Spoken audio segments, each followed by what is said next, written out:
మరోవైపు కర్నూలు జిల్లా దేవనకొండ మండలం కప్పట్రాల గ్రామంలో సంక్రాంతి సంబరాలు కన్నుల పండుగగా జరిగాయి.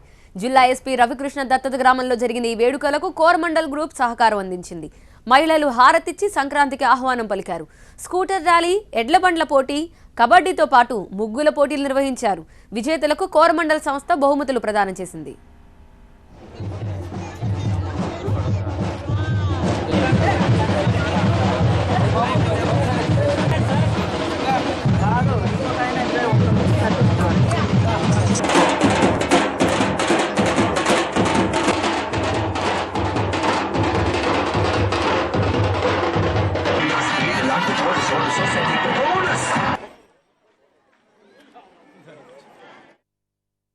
అందరికీ నూతన సంవత్సరం మరియు సంక్రాంతి శుభాకాంక్షలు.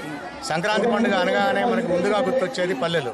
కప్పట్రాల గ్రామం, కర్నూలు జిల్లాలోని కప్పట్రాల గ్రామాన్ని మన జిల్లా superintendent of police Shri Aake Ravikrishna గారు దత్తత తీసుకొని ఆ గ్రామాన్ని గత 2 సంవత్సరాలుగా ఎంతో అభివృద్ధి చేస్తూ విజయ పదంలో ముందుకు తీసుకెళ్లి వెళ్తున్న నేపథ్యంలో మన కోరమాండల్ కంపెనీ వారు కూడా వారికి చేయూతనిస్తూ ప్రతి సంవత్సరం కూడా ఈ కప్పట్రాల గ్రామంలో ఈ సంక్రాంతి సంబరాలను ఘనంగా వేడుకలాగా నిర్వహించడం జరుగుతూ వస్తుంది. అలాగే కోఆపరేటివ్ సొసైటీని కూడా ఇక్కడ ఉన్నటువంటి రైతులు స్థాపించుకోవడం జరిగింది. దానికి మన కోరమాండల్ తరఫున ఒక డీలర్షిప్ని ఇచ్చి ఇక్కడికే మనము గ్రోమోర్ నాణ్యమైన ఎరువుల్ని రైతుల చెంతకు చేరవేర్చడం అనేది అతి త్వరలో జరగబోతోంది.